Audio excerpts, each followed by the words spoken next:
So while we're starting the podcast, you guys want to know what I had an entire bottle of today? Liquid caffeine. No. Ripple. Ripple! Ba-na-na-na-na!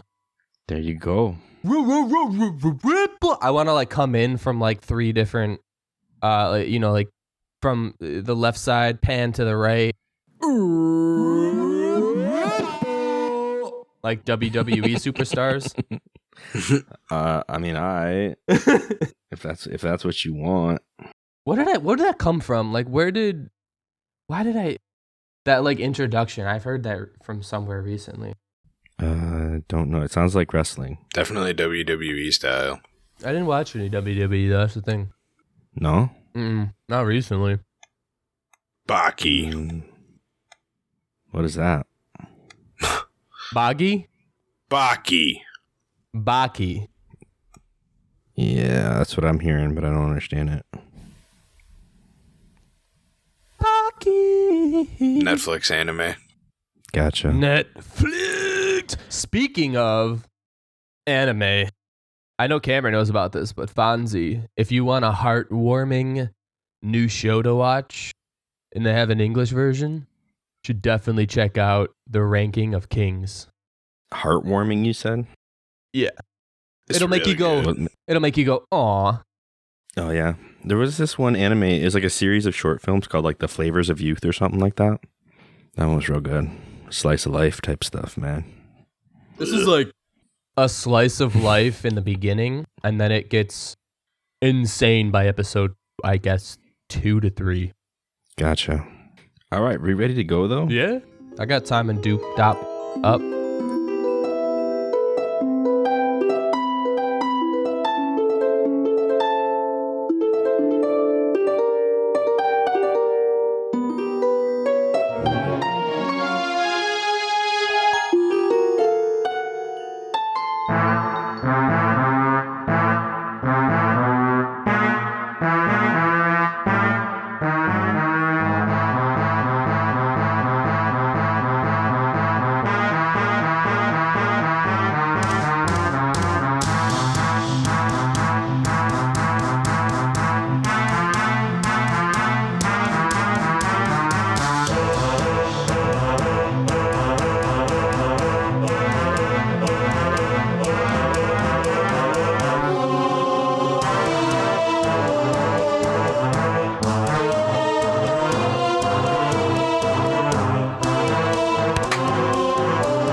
Welcome to A4NB4Y, the Zelda theme podcast that's currently diving into The Legend of Zelda: A Link to the Past. We are on episode 2?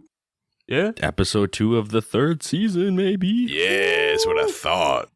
And we just beat the Eastern Palace, and now we're moving on to the Desert Palace. And I am Cameron Hagee, a soggy piece of toast, joined by my usual co-hosts. I'm Ryan Fonzie, a blueprint that's been framed. Ooh. And I am Tony. I have Sarasharalad my last Sarasharala. Oh, man. I'll get it one day. That's okay. That name's really Sahasra giving it to you. Why would we make it a verb, though?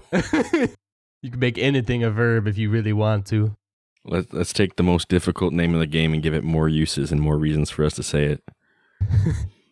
Bro, do Hey, you Link. even Sahasrala? Do you even lift letters into nouns? Oh, man. Yeah, so last time we got our pendant of courage and And the ice we were rod. told to go find the other pendants. Yeah, I got the ice rod, which seems like a late game thing, but it's not. It's a early game thing in this one. In this one, you get it off the bat. And We got them Pegasus so we have to chase down shoes. 2 more pendants, and we kind of all agreed to go after the one pendant that we can go after. I actually don't know if there's a restriction on the other one, but whatever. So we can make our way over. I mean, if you look at our map, the pendant's straight up in the desert. Yep. There is a restriction, and it's for a good reason. I believe. Yeah, I think it's a big rock you got to move, right? Yeah, it probably would be a big rock. Yeah. I wasn't wrong. I was like, what order again? Yeah, no. Yeah, it's a big rock. It'd be that big rock though. But the weird thing is that we're going after I believe we're going after a blue power pendant, right? Fits the theme. I might have my map backwards. No, you right though. All right.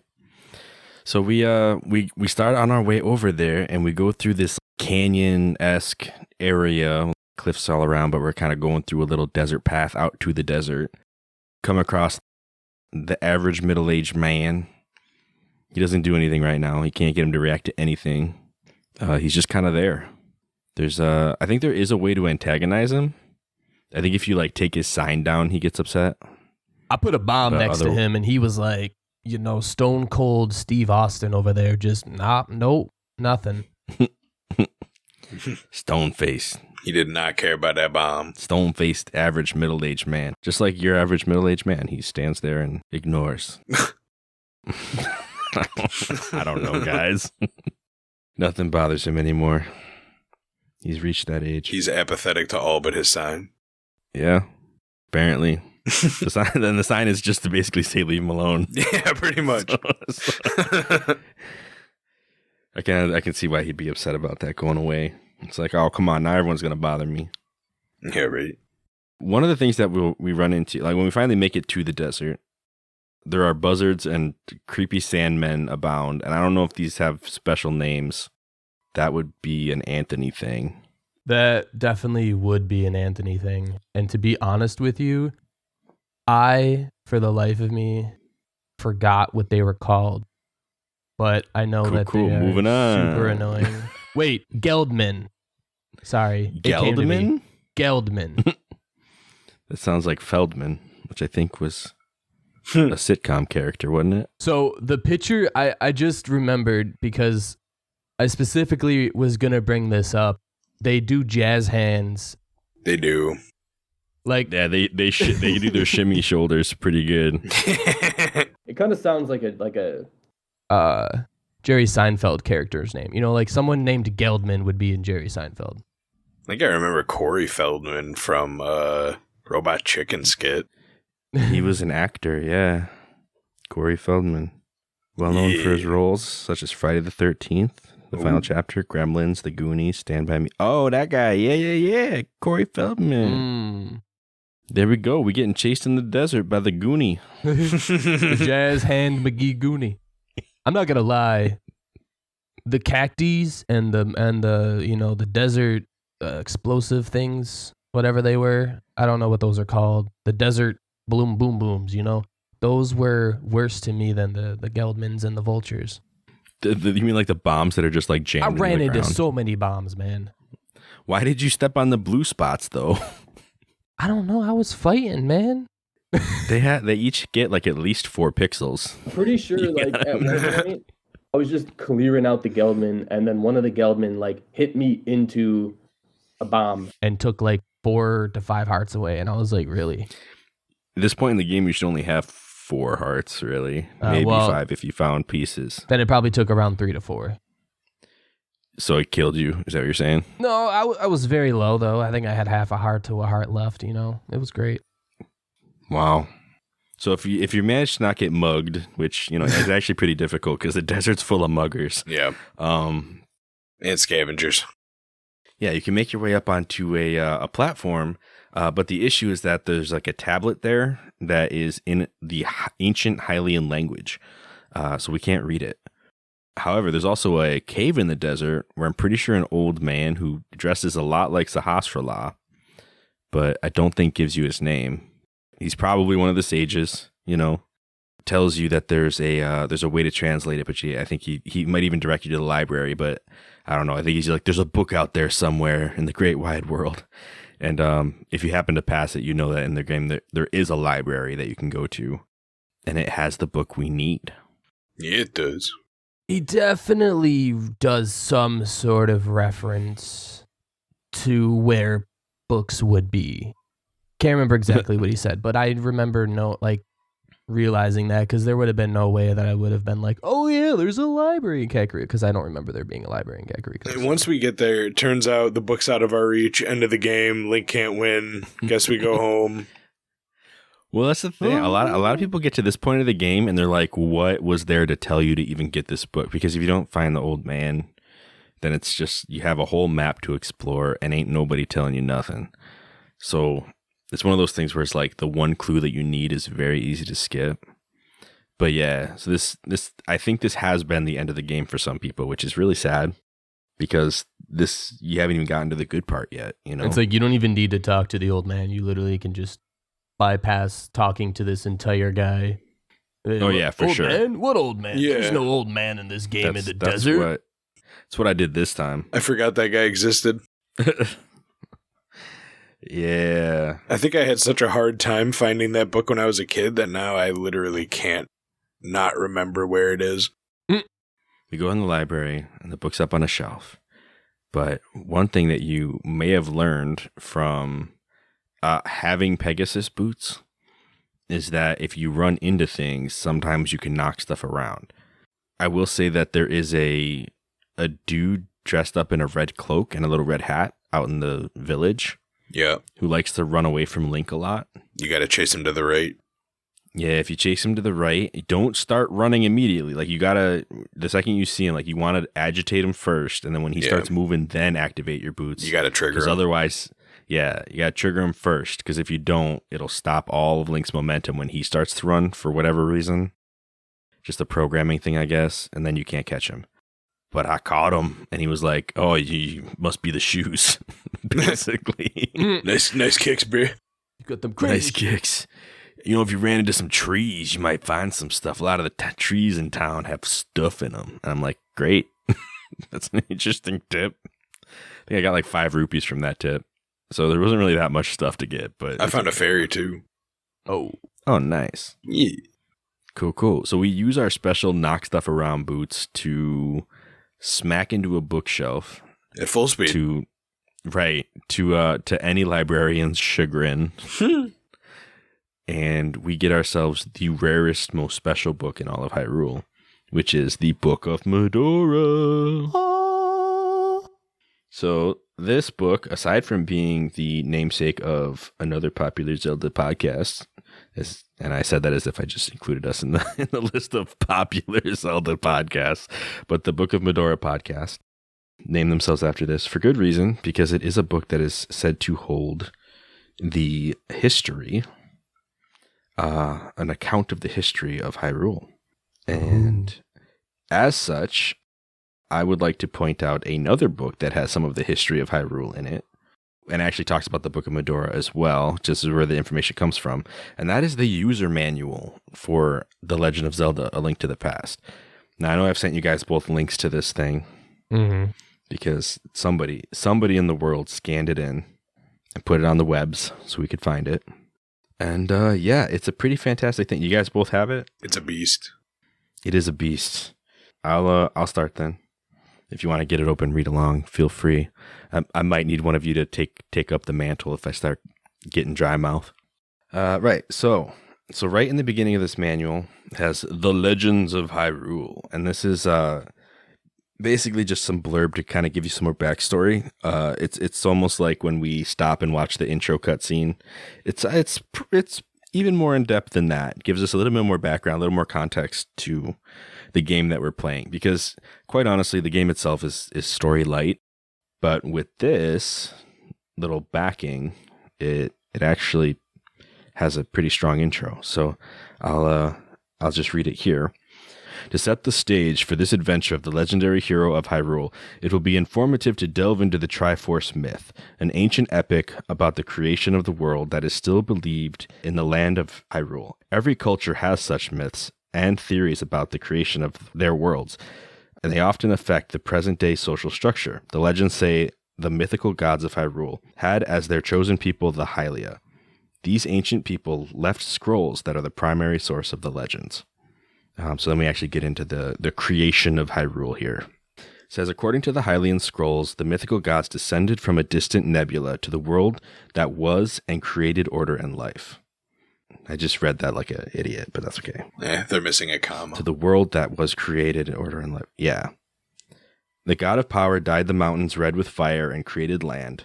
The god of wisdom created science and wizardry and brought order to nature. And the god of courage, through justice and vigor, created life, the animals that crawl, the land, and the birds that soar in the sky. After the gods had finished their work, they left the world, but not before creating a symbol of their strength, a golden triangle known as the Triforce. A small but powerful portion of the essence of the gods was held in this mighty artifact, which was to guide the intelligent life on the world of Hyrule. Although it was an inanimate object, the Triforce had the power to bestow 3 titles which gave the person who received them great powers: the Forger of Strength, the Keeper of Knowledge, and the Juror of Courage. From its hiding place in the so-called Golden Land, where the gods placed it, the Triforce beckoned people from the outside world to seek it in the hope that someone worthy of these titles would find it.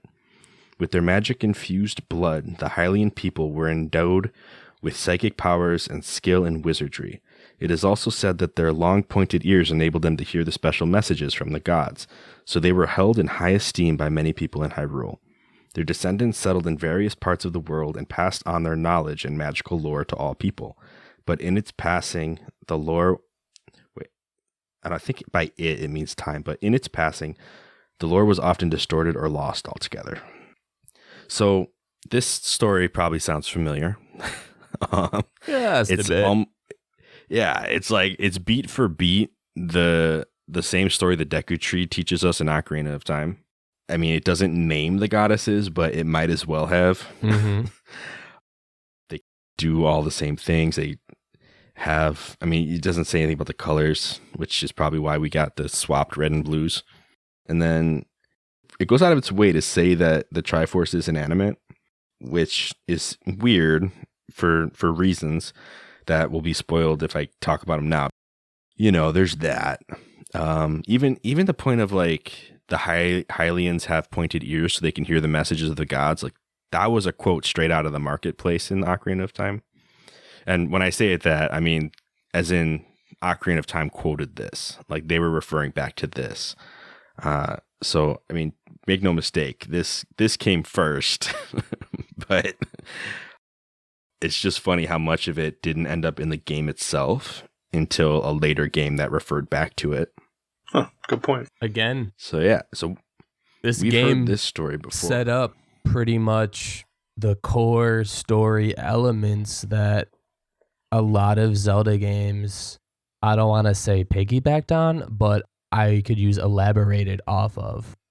And it is weird that the game itself doesn't really feature any of this other than like a 2-minute trailer about Aghanim in the beginning to pretty much set the story up. But Yeah. this was really interesting.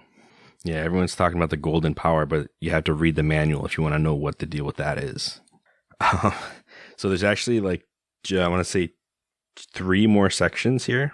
Did you read the poem about the Golden Land?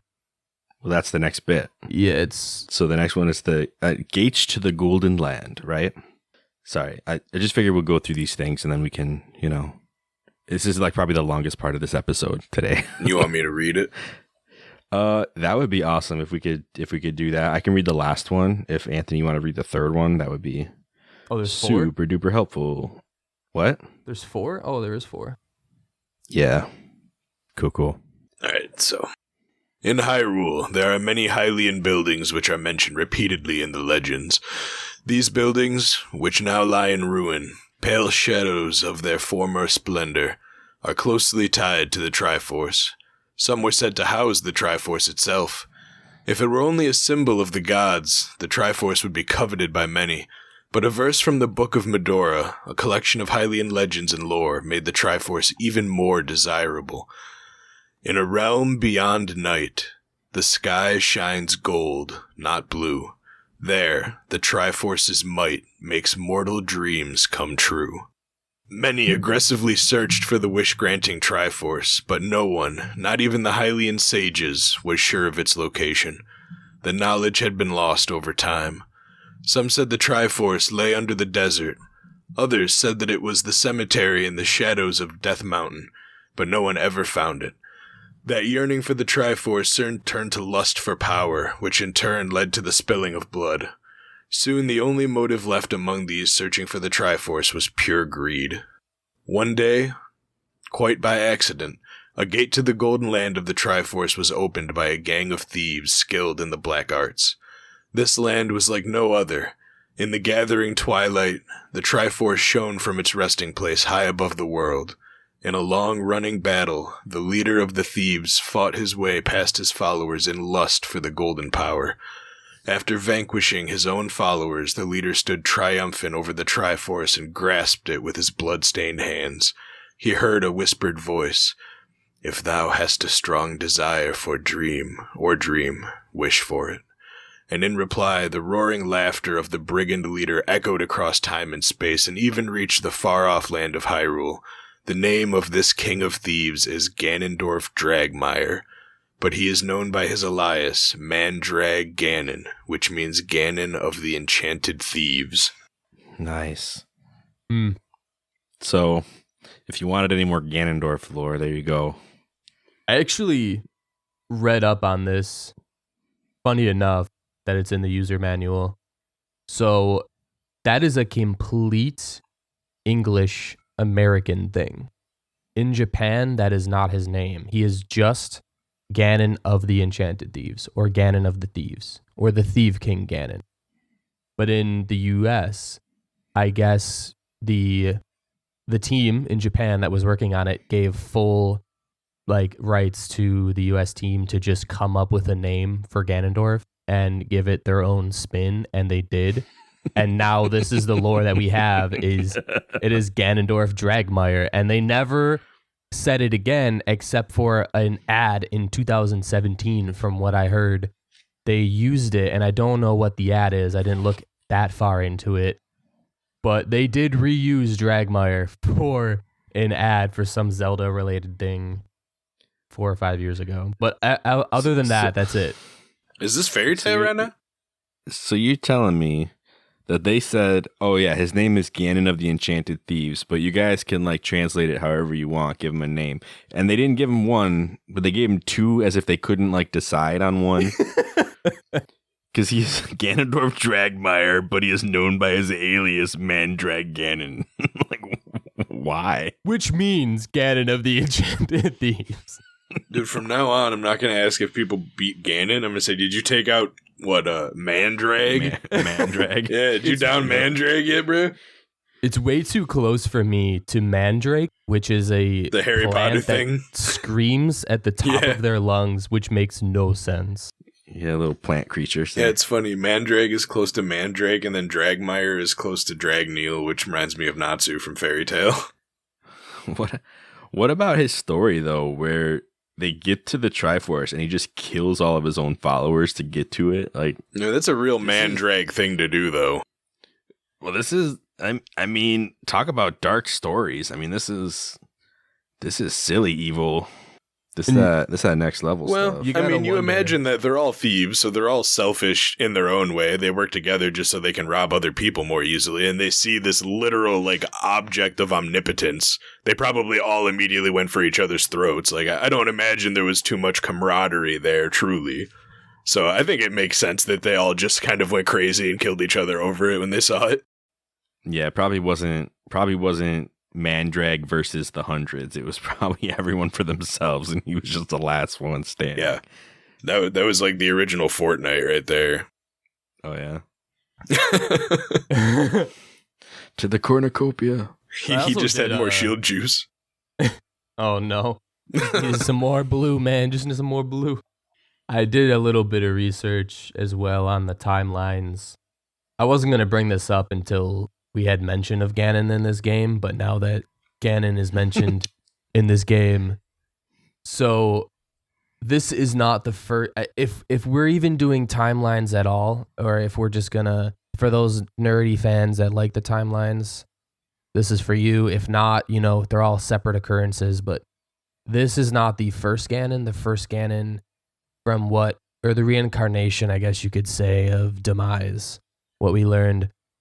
That was the first one in Ocarina of Time. to my knowledge. All the other villains before that weren't Ganon. It was just the first one was Ocarina of Time. So this is the second revival of Ganon. It is not the first one. So Ganon got a new name with being revived. He hit it really well. His real name was Ganondorf Dragmire. He's like, I don't want people to know.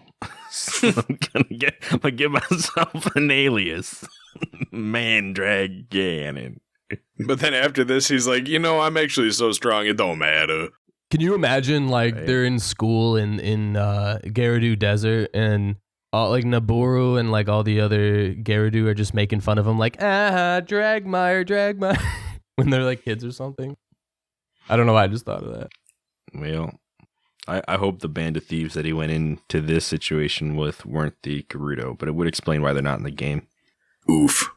Right? Big oof. So, the imprisoning war, Anthony, you want to tell us about that? Sure. The imprisoning war. I do not know what Ganon wished for from the Triforce. However, in time, evil power began to flow from the Golden Land, and greedy men were drawn there to become members of Ganon's army. Black clouds permanently darkened the sky, and many disasters beset Hyrule. The Lord of Hyrule sent for the 7 wise men and the Knights of Hyrule and ordered them to seal the entrance to the Golden Land. The Triforce, being an inanimate object, cannot judge between good and evil. Interesting. Therefore, it could not know that Ganon's wishes were evil. It merely granted them, suspecting that Ganon's power was based on the Triforce's magic. The people of Hyrule forged a sword resistant to magic, which could repulse even powers granted by the Triforce. This mighty weapon became known as the Blade of Evil's Bane, or the Master's Sword. It was so powerful that only one who was pure of heart and strong of body could wield it. As the 7 wise men searched for a valiant person to take up the Master Sword, Ganon's evil army swarmed from the tainted Golden Land into Hyrule and attacked the castle. The wise men and the Knights of Hyrule combined forces to wage war on the evil horde. The knights took the full brunt of the fierce attack, and although they fought courageously, many a brave soul was lost that day. However, their lives were not lost in vain, for they bought precious time for the 7 wise men to magically seal Ganon in the Golden Land. All of Hyrule rejoiced at the victory that upheld peace and order over Ganon's evil and chaos. This war, which had claimed many lives, became known as the Imprisoning War in stories told in later centuries. I really hope that you keep my pauses in. Yeah, no, for sure. That was great. What? But, yeah. So some more cool stuff. A reiteration that, guys, the Triforce, super inanimate, doesn't make decisions, guys, for sure not. No, never. Grants powers. That's all it can do. Okay. Yeah. And then the Master Sword is resistant to magic, even though it tends to be magical, and can repulse even the powers granted by the Triforce. So it was made as a safety measure against the Triforce itself. Like, this was, like, I mean, Skyward Sword would probably disagree, but, you know, this is a pretty cool story about the Master Sword. I might prefer this one. just saying. This goes against even Ocarina's logic, though. What do you mean? Well, for one, the Triforce, being inanimate, cannot judge between good and evil. Could be, like Ganon only receiving the one piece of the Triforce and it splits into 3 is definitely, I don't want to say a conscious decision on part of the Triforce, but maybe a fail-safe made by the gods. Yeah, there was some sort of mechanism in there that, when used by someone evil, split it up to give good a chance to, like, repel that evil, kind of. That was the whole premise of Ocarina of Time. And then they're kind of going back here and going, it can't do that. Yeah, I think they said it was because of imbalance. Like, it wasn't even necessarily because he was evil, but because he had only power and he wasn't really, I guess, wise or courageous. I don't know. But see, He was this one imbalanced. is like, it could not know his wishes were evil. And I'm like, so about that. So we have to assume the Ganon in Ocarina of Time was kind of a stupid coward because the Triforce didn't acknowledge him. But this Ganon is strong, courageous, and really smart, but he's also evil.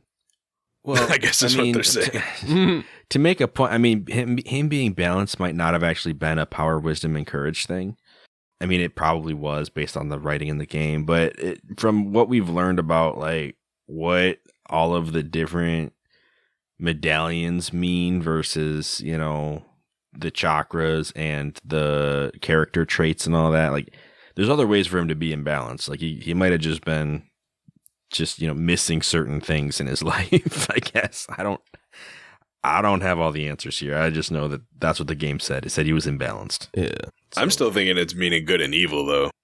I mean, that would be a much more convenient Or dark and light. explanation. Yeah. And then on top of that, this game, or well, before this game, you know, hundreds of years before, they forged the Master Sword for the first time. What? So that throws out the timeline theories and has to be its own thing, essentially, because the Master Sword was forged by the goddess of what we know, you know? And it was always there in every game. Yeah, like Fee wasn't forged. Like the sword itself, maybe, but not Fee, who comes out of it and goes into it. There's all that retcon. Yeah, but even Ocarina of Time and Breath of the Wild, like the sword has always stood the test of time. And it was never just randomly like, well, guys, there's an evil guy and he's got the Triforce and we need a sword, but we can't wield it because we're not good enough. So we need to wait for someone. So let's forge it because it's evil's bane. It's like, but it was already there though. Well, couldn't you also argue then that this was the OG Master Sword? That every single game after it is this Master Sword, except for the retcon of Skyward Sword, if we're going down that theory. You could. That would be the reason that no other game mentioned that it was created, was because it was created here and now, and this is its origin. Or you could say it was the origin in Skyward Sword. These two literally contradict each other and say it was created in two totally different ways, at two totally different times. Yeah, I'm not here to play apologist. They cannot exist at the same time. I think I like A Link to the Past. I agree with you, Fonz, because I like not having a goddess. It's just simpler in the story. Yeah, like men forged it. Like they forged it to fight evil. Like it wasn't a goddess that was like, I'm gonna make you a sword. That's very Breath of the Wild of you with that voice acting. But no, I like the idea of it being something that's meant to resist even the Triforce. Like having those two artifacts linked in that way makes them both a little more meaningful. Linked. It just, yeah. Paired. Would you rather I said paired? No. Nope. All right.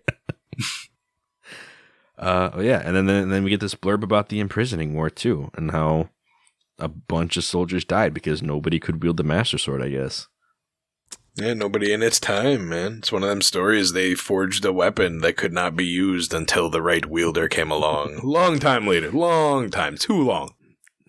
Centuries. Master Smith over here. You finished making that sword? Yeah, but here's the thing, guys. It's too good. It's too good. What do you mean? Listen, unless somebody's like pure of heart and strong of body, I don't think they're going to be able to handle this guy. We got plenty of able-bodied men. I'm sure one of them is pure of heart. Not one that day.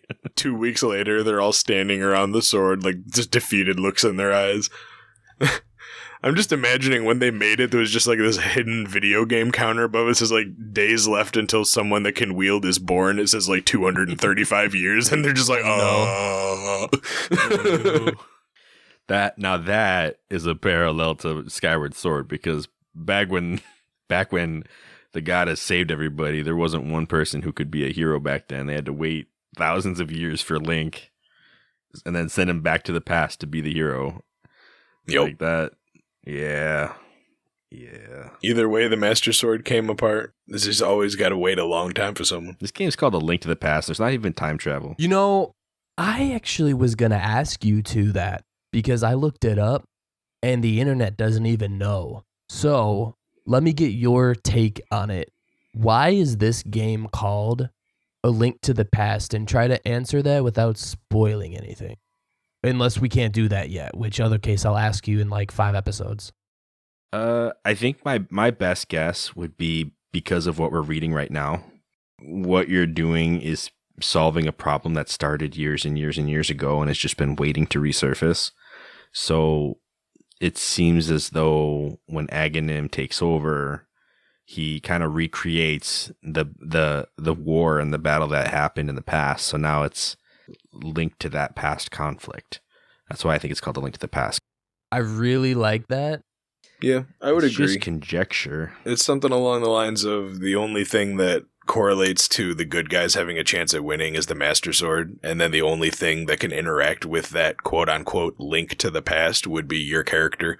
It's also a funny play on names, which his name is Link, so haha, a link to the past. It's just a weird like. So he's the one that inherits the will of the past, which is in the Master Sword. That's like the physical embodiment of the will to defeat evil that was created so long ago, kind of like the spear in Ushio and Tora random anime drop. It was left around for a long time because there was no one there to wield it until he comes along. He's like, oh, I'll pick up everybody's will to defeat this big bad thing that happened a long time ago, but it's still around. Hey! Boom. When you do the random anime drops and I don't know the characters, I always get a little bit worried about our audience. I don't do them constantly, though. Oh, I know. They're few and far between. I appreciate that. And I do only reference good shows, so if you like anime and you hear me reference a show, it's probably a good one. Yeah, so just try to work out the spelling based on what he said. Yeah. Sometimes it would be hard. You might find a gem. It's a treasure hunt, folks.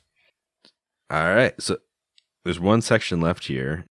Yeah, I was going to say, when you get done reading this section, I've got 2 things on this section. All right, cool. All right. Many centuries have passed since the imprisoning war. The land of Hyrule healed its wounds, and the people lived in peace for a long time. Memories of the vicious imprisoning war faded over the generations. So it is no surprise that no one was prepared for the new disasters that have recently struck Hyrule. Pestilence and drought, uncontrollable even by magic, ravaged the land. The king of Hyrule, after counsel with his sages, ordered an investigation of the imprisoned dark world, as the Golden Land had come to be known. But the wise men's seal was apparently intact. He offered rewards for anyone who could find the source of these troubles. In answer to these summons, a stranger named Aghanim came and quelled the disasters with a previously unseen form of magic. As a reward, the king gave him a new position as chief advisor and heir to the 7 wise men. The masses proclaimed him their hero. Peace had returned to Hyrule, or had it. Of late, rumors have traveled their whispering path with alarming frequency. Rumors saying Aghanim now rules the country with his magic. Rumors of strange magical experiments in the castle tower. At night, the people of Hyrule were gripped by dread. And then we get a prologue that kind of re-examines the intro to the game itself. I didn't know if we actually wanted to go through that since it kind of mirrors the opening chapter, which we already went through. Pretty much. I don't remember Zelda's voice waking us up, though, but maybe I'm just forgetting that. No, it didn't. Okay, so the manual contradicts the game itself. She says something, but I believe you're already in the castle when she tells you, hey, my name is Zelda. Yeah, she doesn't talk to you until you're like almost to that bush you have to use to get to the sewers. Right. Okay. So just as a point of order, the manual basically says that you got woken up not by your uncle, but by a voice from Zelda. And it's pretty much the message that she gives you when you're almost in the castle already. And then right after that, you jump out of bed and find your uncle getting ready to leave. So just a quick difference. It wouldn't have been hard to make those 2 things match, but I guess they just weren't thinking of it at the time. But yeah. So what do you guys think of Aghanim being the hero of Hyrule? I don't mean to drop that random anime TV show drop either, but I'm gonna, because this is my first one, I think, maybe second one. But he's kind of reminds me of the evil guy in like the wizard quartermaster, first apprentice, high advisor, whatever you'd like to call him in the show The Dragon Prince. I know Cameron knows the show. But he definitely reminds you of this guy because he's on both sides from what you can tell. And there may have been a point that Aghanim was pretending to be on the good side, but he was actually on the bad side. And then just was like, all right, it's time. Drop the mic. Boom. And then killed the king. Man, it's not said in here, but I'm willing to bet that he's the one that made that disease that he went and cured in the first place. He ain't playing both sides. Well, he's pretending to play one side while he's all for the other. Yeah. Oh yeah, for sure. He just needed to get. Honestly, I think he was after a laboratory we could do some sage descendant experiments in the basement of the castle. And what a horrible person to take advantage of just a convenient disease around for power gains. Yeah, that doesn't sound like anybody. That is horrible. It's kind of magic unseen. Like it's a whole new magic he came in with. That's right. Interesting turn of event. I mean, we kind of already knew that. I mean, when we start this section, it's not like we were just learning about him because we already started the game. But I just imagine being a kid riding home in their parents' car with, not having their Nintendo on them, clearly, and reading through this before they could play the game, because that's the kind of stuff that I did when I was a kid. Oh, yeah. Oh, yeah. And then getting into the game and seeing that it doesn't really tell you anything else. It's just like, all right, go. Save the world. Time of the falling. That's when the excitement is really mounting, though. Looking through the manual before you even play it. Ooh. Get a handle for them controls before you even pick up the controller. Big excitement energy. Yeah, and there's a lot. Like every single thing you do in this game has some little blurb that's like a whole paragraph long, and you get a little piece of art with it. I do like that picture of Aghanim, though. It's like real epic, though. He's like, with his magic evil. Yeah, he looks like a Yu-Gi-Oh card. He does look like a Yu-Gi-Oh card. Aghanim, Like Dark Magician. I was going to say, there's another universe where that's just the Dark Magician. Rogue Mage, exactly. Oh, God. Wow. Yeah, for sure. So back at, I think that in the Japanese, like the original manual, there was actually a picture of Link praying in front of a crucifix with Jesus on it. Mm-hmm. You can look that up if you want. You can just look up Link praying to Jesus and you'll see exactly what I'm talking about. So Just a weird. the first 3 or 4 games in Zelda, this is something I also did some research on last week on this episode. The Japanese version of this game is called Triforce of the Gods, not A Link to the Past. And most of the games that we've seen so far, excluding Winds of Gamelon, because, but they've all had Christian / like, I wouldn't say Christian because it's not modeled after that, but yeah. I mean, in a sense, but it's just like an overall encompassment, I feel like, of European religion, in a sense. And they sort of got rid of that in Ocarina of Time. Probably was a smart move and made their own religion with that. I mean, it was kind of like a in-between of both. But well, they've been doing some pick and choose type stuff from a bunch of different religion. I mean, we just saw that the whole, the chakras thing, and then there's like Buddhism all over some other games, and yeah, this one back in the day they used to grab stuff from Christianity too, and they stopped doing that. Like they tried to edit it out, which is fine. It's just weird that like it was super Christianity involved in the beginning, and then was just like, I think they tried to stop making things so obvious, which is part of why they got rid of the Muslim references in Ocarina as well. Like they just were like, you know what, we can't do this anymore. It's getting weird for our audience. Yeah, but it was really interesting. No, I mean, because I've heard the point made that even the chapel that you have to make it to, like the sanctuary, like it's a Catholic church and it's a priest. Like that's what it's based on. Like you Does go in look there like and that. it's very clearly that's why he's wearing glasses. You made that point last time. Yeah. Like last episode. Like why? And a robe. Like a Clearly church robe. Yeah. Their influences were not that well hidden. But they did remove that image from the localization, I guess, of him praying to Jesus. Because obviously the game itself doesn't reference that. Like at no point are you told to like do that for any reason. So they even in the look at that. We have the 3 goddesses creating a Triforce that has nothing to do with that. So it's like, why have it in there? It's just world building that honestly was probably not good for the game. So they removed it. They probably literally just put it in there to show he was like more Western.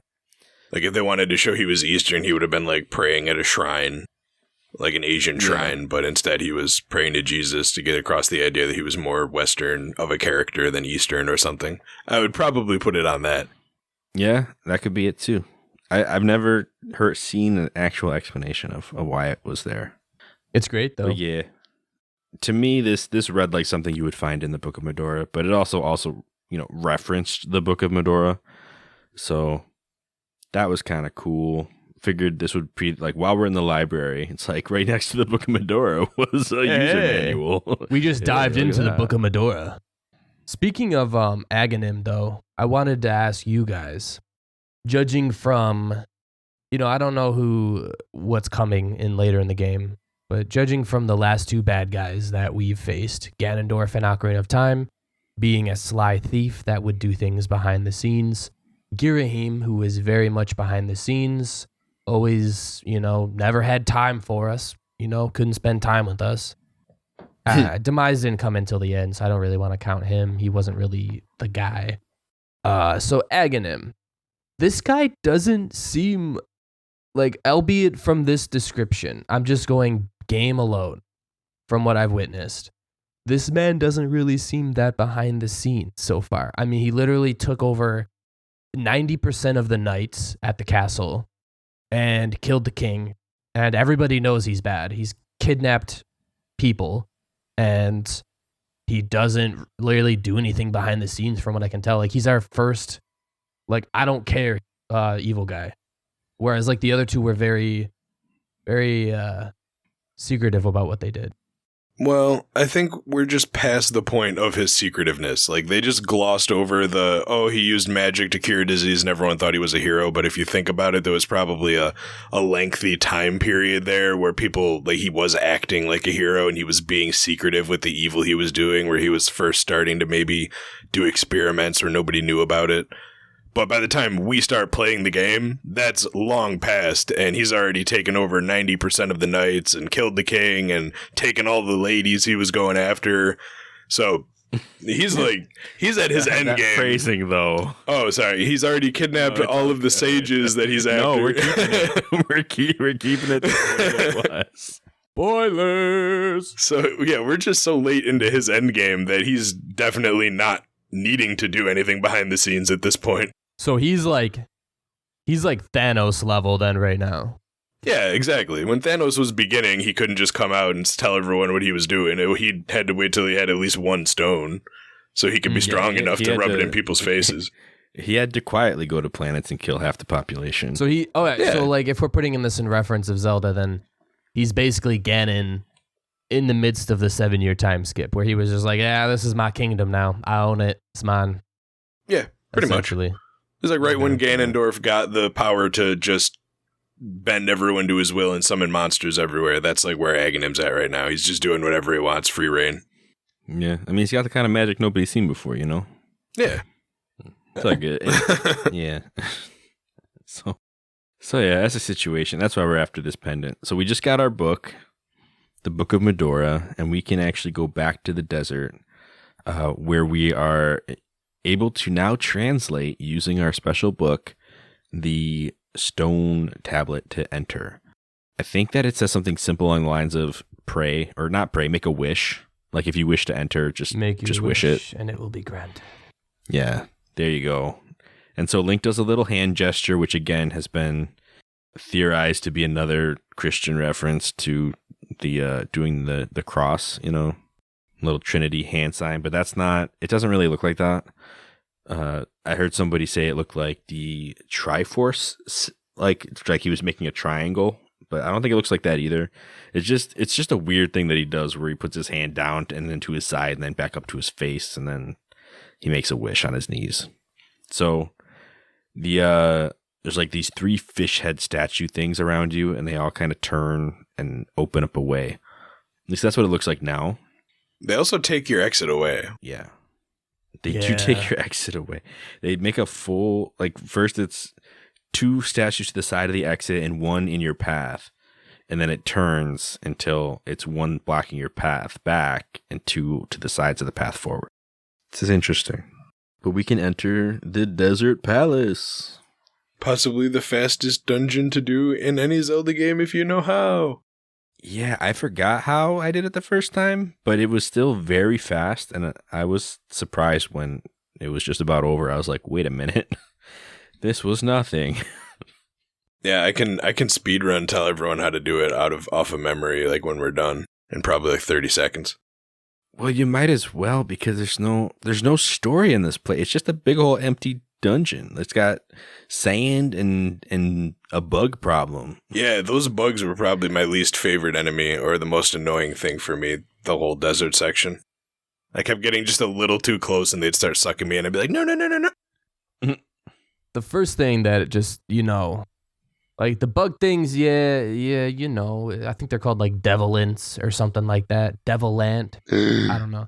But like the BMOS, man. Okay, because I'm over here. I've never played this game. And Ocarina of Time, they shoot, and Majora's Mask, they shoot from the ground. Even Skyward Sword, they shoot from the ground and they go up. So I come in, I'm like, oh, look, BMOS, I'm just going to play with him a little bit because this is going to be fun. No, this dude Death Star lasers Link and he goes, like, loses 3 hearts. And I'm like, what? Yeah, and they'll shoot from off screen too. Like if they're off screen but still looking at you, they will shoot. Yeah, they got nasty range, and they do not care what you're trying to accomplish. They will, like, they just see the movement and they're like, all right, bye. Like these BMOs, they drank their Ripple. All right. They make the Guardians look like wimps for taking so long to charge. True. And they're indestructible. True. You can hide behind statues and like blocks of stone though, and they can't shoot you. But if you hide like in the crack between 2 blocks that are diagonal, they can shoot you in between that crack. 'Cause yay. They got that precision system. They do. The precision system though. So the way you beat this entire dungeon, and the end is just the end. You go to the top left, but not the very top left. The top left, but 1 to the right, and go in there and get the map. And then you go to the top left, the top left one. That's where you get the big key. Then you go all the way down to the bottom right, and then that's where you're going to get the gauntlets. And you go all the way back to the left, not the top. It's still at the top, but it's kind of down one from the top, but it's at the left. Then you go out, and then you go up and you get the gauntlets, which is right above that. Then the exit is just down from that. Then you go outside, up and around to the spot where you need to pick up a couple rocks, and when you get in there, it's a straight path to the end. Yeah. And there's some bug faces that look a lot like the twin. Oh gosh, what is it called? The big mold. Centipedes from Twin Mold. There you Twin go. Mold. Because that's what we're fighting, isn't it? Except there's there's 3 of them. The triplet mold. And there's actually a really cool strategy. I'm interested to hear how you guys fight them because I remember how I used to do it. This time, I'm trying to remember how I did this. I think I did the whole hold your sword out.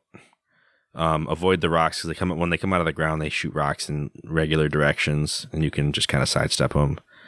And then when they get close enough to you, as long as your sword is pointing towards them, he'll kind of auto hit, and that way you don't have to time it perfect every time, but also it takes forever. So eventually you get a feel for where they are doing that, and then you can start swinging normal, and then I just cut them while they're in the air pretty much. Okay. That's how I did it. Yeah. I just used arrows, and that's it. I hit their heads and just went boopity boppity, bippity boop, and then they died. I don't even think I got hit by these guys. Maybe once. Robin Hood over here. Yeah. Just shoot them in the face. What's your problem? Like it wasn't that it was like a speed run, you know. I didn't like hit them every time with the arrows, but like I didn't really have too much trouble. They weren't really like able. They're not good at hitting you. Yeah, Cam's about to drop some knowledge though. Yeah, you better hit me with some hot beats. So, you know how doing your family's secret technique, I know we haven't talked about it in a while, but we got it. Yeah. That does Passed down damage. for generations. It does double damage of your normal damage. Whoa. Now, if you know where the rocks are going to go when they come out, Fawn said it was the cardinal direction, and I wonder if they switched it in the other one, because for me, they were coming out in diagonal directions. But either way. I just said, what I said was regular direction. Like they shoot the same way every time is what I meant to say. Oh, like okay, yeah. Not that it was necessarily up, down, left, and right. It's just once you know how they shoot, you can avoid it pretty easy. True. So what you do is you charge up your sword, and you stand within, you know, that you can see the little rocks rumbling as when they're about to come out. Mm-hmm. Once you get the idea for how long it takes for them to pop out after you see the rock start rumbling, you charge up your sword, stand next to it, and then while you're in the middle of a charge is where you time it that they're coming out.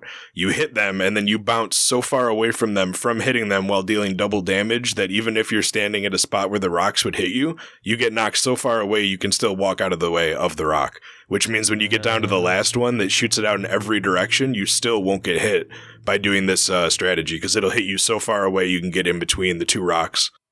And you do more damage than an arrow and a regular hit when you do it, and it's totally safe once you get the timing down. See, I knew that technique Uncle taught us was special. It is. That's why he said it. Be That's that- why he said it's our secret technique. Our Be family's that the strongest. family tornado. Family. Family tornado. We don't need regular swings when we got family. Exactly. We don't need the goddess tornado or Din's fire when we got family. Yo, so correction. Moving into the next part, you know, because we beat Landmola. Landmola is now dead. And we get the pendant of power. It is blue, not red. So Yeah, ignore that. So I did double have it wrong, reverse correction spin. Doesn't make sense, but it's blue and it's the power pendant. I don't know. Makes Alright. zero sense, but you know. Here we are, Here we are, getting our blue power. getting our blue power pendant. Good deal. So I think we can go back to Sahasrara and get even more information now. Maybe. I didn't do it, Oh, can we? I didn't. so I actually can't. I can't talk intelligibly about it. So. Well, you can talk to him. I don't really know what he says. I don't think I probably do just either. says get at it. go get the red one now. Okay, there's one more. It's probably north somewhere. Go get it. And if we look at our map, we could probably see that already. I already put it on your map. What are you talking to me for? Yeah, right. So here's the thing. We got power gloves, so we can lift some stuff now, which means that we can find some stuff. You could throw rocks at nights, If we can throw rocks at nights, which is a lot like throwing pots at nights. Nice. but not as satisfying as rocks. But we can also make our way past the witch's hut, which will lead us up a river. Now, if you remember, there was somebody in Kakariko that was like, hey, if you go up to the mouth of the river, I hear the Zoras have something that can turn people into fish. I'd like to see that, which is the one clue that we got, that there's something there that might help us swim. But to get to it, we're going to have to tread our way through Zora territory. Ooh. Yeah. Yeah, feral something Zora territory. The first time I played through the game, I did not know what I was doing or where I was going or why I was doing that. I think I might even been just trying to find a way up Death Mountain, and I was like, maybe if I go up the river, there'll be a path over there. And no, there wasn't. What there was a bunch of red Zora folk who didn't seem to like me very much. No. But there was nothing holding me back, so I just kept adventuring until I got to the end, and it was pretty magical. And then you get to spend 500 rupees. Right? You get up there and this big old red guy. He's like all the other ones, but like, you know, But big. yeah, he's big Zora. And he comes rumbling out of the water He's like, what do you want? And you can basically tell him, I want the flippers or something else. I don't even remember what the other option is because who wouldn't say I want the flippers? But it's just so random because if you didn't know that this was what you were even doing, it's like, why does Link have this response? Did Link grow up like hearing bedtime stories about the Zora's flippers? And It's the only way for us Hylians to swim, my boy. aside from our family's technique, it's the other tale that we've passed down for generations. I'm just picturing Link like spinning through the water like a propeller. Use the family's technique, boy. Oh, goodness. It's like the power spin from Skyward Sword. So the other thing that this reminds me of, you guys ever see that South Park episode where the Loch Ness Monster keeps bothering Chef's dad? You ever see this? I think I didn't see that episode. No? Goodness, so you make the deal. I mean, I had to go back and actually find some more rupees. I went to the Thieves' Hideout and got a bunch from there and funded my, I mean, not the actual Thieves' Hideout, but, you know, like the one that used to be the Thieves' Hideout, you know, where the guy's standing in Kakariko and he's like, hey, the thieves used to use this place. And they just left a bunch of treasure behind. Yeah. Yeah. Use that to fund my adventure. Got myself some flippers. It's a good day. You know. Now we swim. Anthony, didn't you want to share something about the Zora? Well, you see, I'm a very, very rich man. You know, so rich. Okay. He bought two flippers. You could say I'm so rich because I don't own any pairs of flippers. And the reason for this is I skididdly-daddlied my way through the game, not knowing where and when I would meet the Zoras. And I skididdly-daddlied my way all the way to the world, and now I don't know how to come back. Guys, Anthony went looking for the golden power and has been lost. He used to love to collect money and play the flute. Oh, no, not that guy. Oh, goodness. We can't even get the flute till we get to the world. Yeah, Oh, I know. So I don't know how to. Maybe there's a way, but I doubt it. I don't know if. I think I'm like SOL until a certain point. You gotta find a portal. Dang. Well, the Zora. Well, okay. This is gonna make it a little bit of a spoiler cast for you, Anthony. But for us, I mean, there's a couple of things to say about these Zora. At least about now that we have the flippers. One thing I will share is that the Zora are an excellent way to farm bombs. If you need bombs, if you're short on bombs, go kill some Zora. They all carry bombs. I don't know why. They don't explode. They just always drop bombs. I didn't know that either until I went back and just it dawned on me that every time, because I was trying to farm for rupees. I was like, I'm like 7 rupees short over here killing all these Zora, and every single time I get one down, it drops more bombs, even though my bombs are full. I'm like, all right, if I ever need bombs, I know where to look. So that's a thing. The other thing is that now we have flippers. There's a pair of fairy fountains that we can now access that actually do unique things. One, you can throw in some items and get them upgraded. What? Yeah, right. Should we tell him? Should we tell him which ones we can do? Or should we let him figure it out? I might as well go over it. Well, I mean, unless there are items we haven't gotten yet. We can talk about the ones we have so far. Yeah, you can. So you can throw in literally any item you have. You can even throw in things like, you can throw in your power gloves, for example, like things that you wear but you don't actually see. Don't actively use things that are just passive you can throw in, but they don't do anything if you do that. Like you get your item back and nothing really changes. The items that you want to throw in, at least for now, are the boomerang. It'll come back. It goes in blue, comes back red. It flies faster and farther. You telling me I can get a better down under boomerang? Yeah. And then you can throw in your shield. Again, goes in blue, comes out red. And it can now deflect fireballs. We haven't actually fought anything that uses a fireball, but apparently it can now deflect fireballs. And the last thing I remember is if you throw in an empty bottle, you get a free green potion out of it. But I don't know if there's any others you can think of, Cam. I thought you could upgrade the ice rod. Ooh, I didn't try that. Maybe I missed out on that. I could try next time I play. What if you throw in a rupee? Can you get a red rupee? I don't think you can actually do that kind of stuff. No. I don't remember if it was this game, but I do remember there being a game with an ice rod that upgraded it and made it more mana efficient, magic efficient. A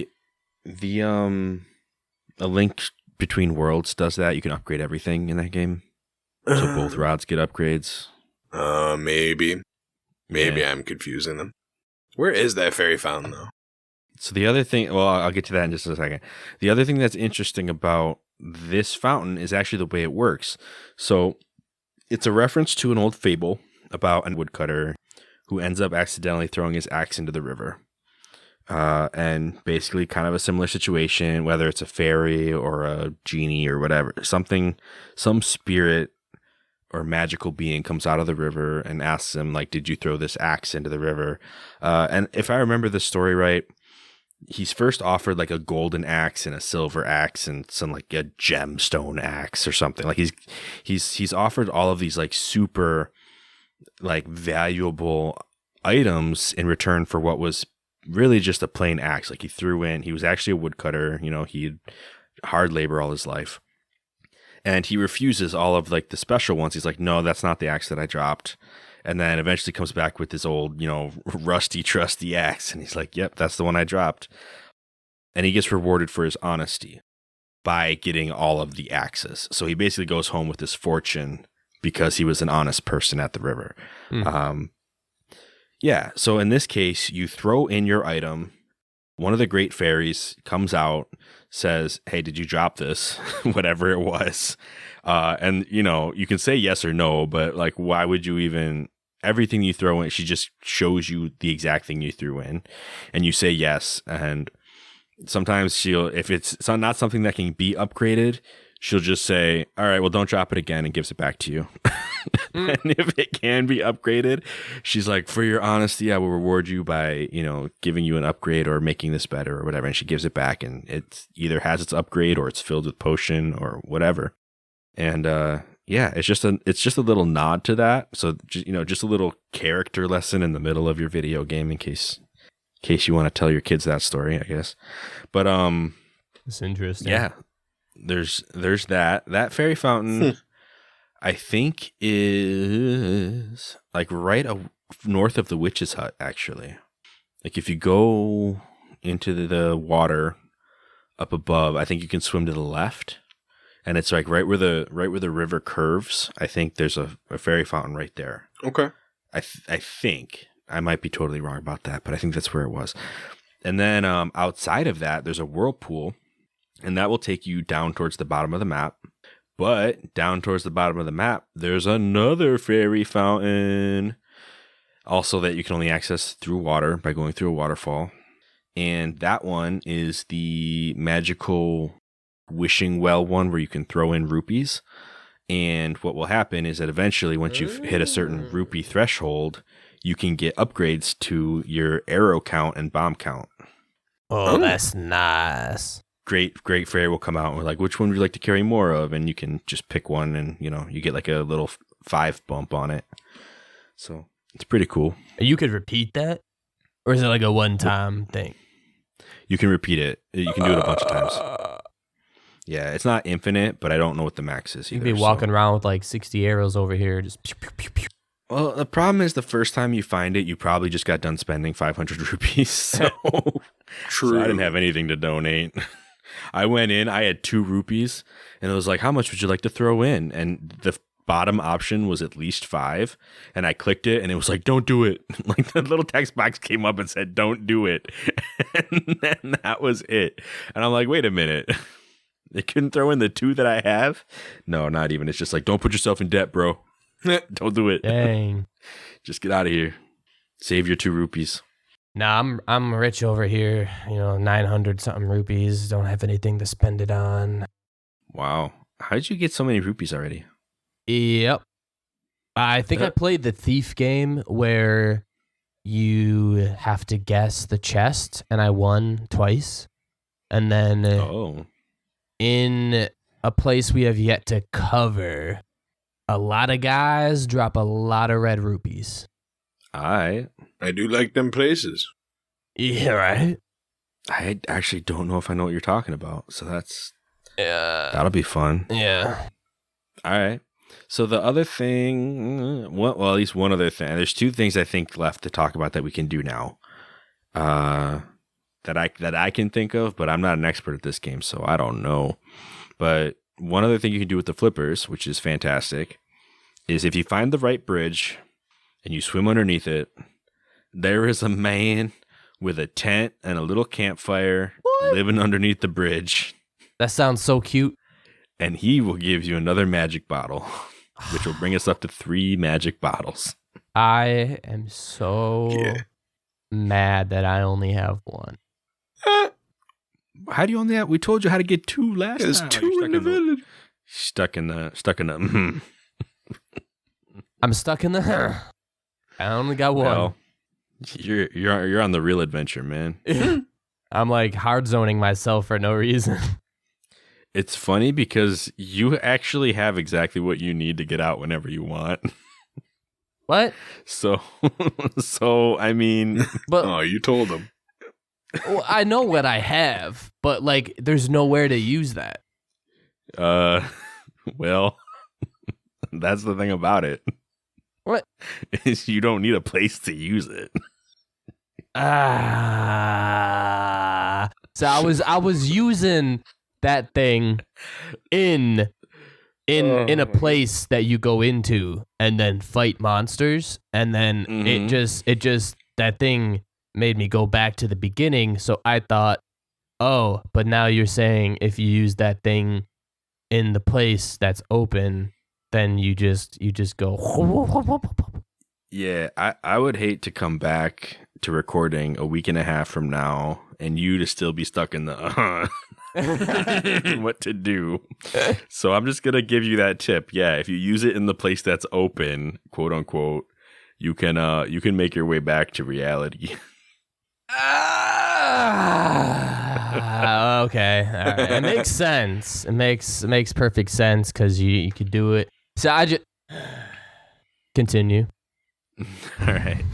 And the last thing I think we can do that is like of note, because there's a bunch of new little hidden spots that we can get into now that we have our running shoes and our power gloves and stuff like that. But the one I wanted to talk about was a mini game where you have to race to a brother. Like you go outside and there's like this sister standing there. She's like, if you make your way over there, you'll get a nice reward. You have to get there in 15 seconds, and you have this little maze that's filled with rocks and grass and stuff like that. And it's basically just a little skill test. And if you do it, you get a heart piece. And it's a fun little thing to do. I mean, if once you have the running shoes, it becomes really easy because you can just kind of dash through plants. And I think that's really the trick of it. At least that's the trick that I always use to do it. So, yeah, just a cool little mini game. I definitely liked playing that mini game. It took me a few times. Do you guys know have you guys found the cuckoo in Kakariko Village that's under the pot yet? There's a bunch of those like in houses. I know that. Yeah, I found one in the bar, I think. One of the pots that was near the chest had a cuckoo in it. Yeah. I think it's the house on the left side of the map of Kakariko. I could be wrong. Okay. But I'm pretty sure it's in the leftmost part of the village towards like the north side, like the northwest house, I think. Anyway, You go into the house, you pick up the pot, and there's a cuckoo that comes out of it. Yeah, man. And it's just kind of doing cuckoo things, right? It's like, cuckoo, puck, puck, puck, puck, whatever they do. And there's a fun thing that you can do with this specific cuckoo, which I thought was really funny. But sprinkle a little bit of that mushroom juice on her, on it, and it turns into a woman. And what? Yeah. And then she literally turns into this woman and she starts saying like, wait, what am I? How did you turn me into a human? I can't even speak. It must be you who is always teasing my friends.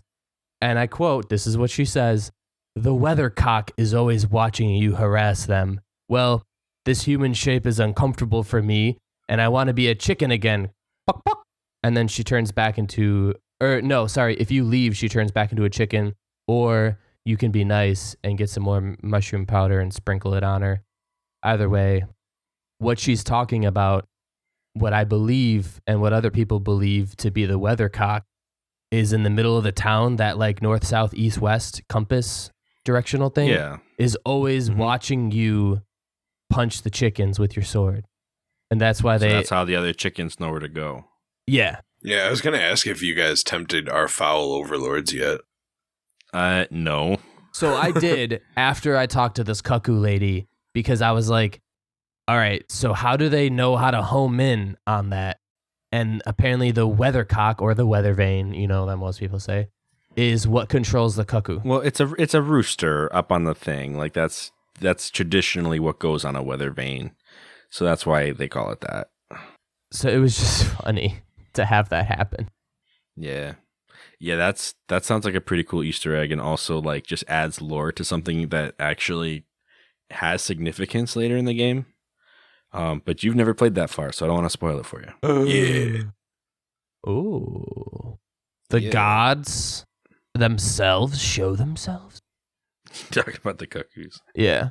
Kind of. I swear that that lady is definitely a cuckoo god. She was the first Rito. The first Rito. That's where they were born. Bird people. Every house in Kakariko's got a cuckoo pot, though. They all got cuckoos and pots for whatever reason. Oh, well, one of the specific ones in the Northwest, it's like a house that has two pots in the top, and then you open the left one, and there's a chicken in it. Yeah, I'm pretty sure it's like stocking up food. They just have cuckoos, and they're like, "How am I gonna keep this for when it's time for dinner?" I'll just shove it in a pot. Get some of that Hyrulean fried chicken, baby. It's the only way the weather vane won't see.